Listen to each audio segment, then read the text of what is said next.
প্রেমে পড়ার মতো এত আনন্দদায়ক কিছু কি আছে পৃথিবীতে? আমি এখনো একটা মেয়েকে অসম্ভব ভালোবাসি, অসম্ভব।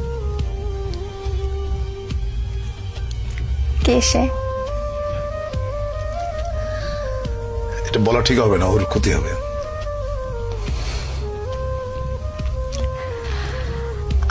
আমরা কি চিনি? চেনো হয়তো। আপনার কাছে প্রেমের সংজ্ঞাটা কি? প্রেম আপনি কিভাবে অনুভব করেন? প্রেম হচ্ছে স্বর্গীয়। এইটা মানুষের ভেতরে প্রেমের যে অনুভূতি, এটা পবিত্র এবং স্বর্গীয়। প্রেমের চাইতে ভালো বিষয় মানব ইতিহাসে নাই। আমি শুধু মানুষের প্রেমের কথা বলছি না। একটা মানুষ একটা বৃক্ষের সঙ্গে প্রেম করতে পারে, একটা মানুষ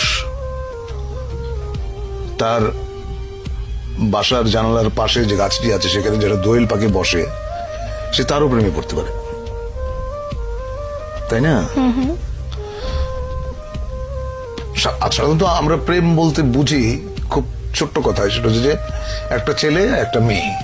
ব্যাপারটা কিন্তু সেরকম না, তাই না? ধরো যেমন আমাদের প্রফেট, তার সঙ্গে আল্লাহর যে প্রেম, এটাকে তুমি কিভাবে ডিফাইন করবে?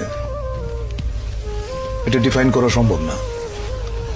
You have to feel it in your heart. প্রেম হচ্ছে এরকম। আমি একটু মানব প্রেমের মধ্যেই থাকছি। অনেকে বলেন যে প্রেমে পড়লে হৃদয়ে হার্টে ব্যথা করে, অনেকের পেটে ব্যথা করে, অনেকের মাথায়ও ব্যথা করে। তো আপনার ক্ষেত্রে প্রেমে পড়লে সেই ব্যথাটা কেমন? সেটা তোমার মনে হয় যে পেটের উপর একটা প্রজাপতি নাচতেছে, এবং প্রেমের ব্যথার মতো এত মিষ্টি ব্যথা বোধহয় পৃথিবীতে নাই। তো প্রজাপতি নাচলে কেমন লাগে সেটা একটু আপনার কাছ থেকে শুনি। এটা তোমার সুরসুরি জাতীয় একটা জিনিস, এটা আসলে বোঝানো সম্ভব না।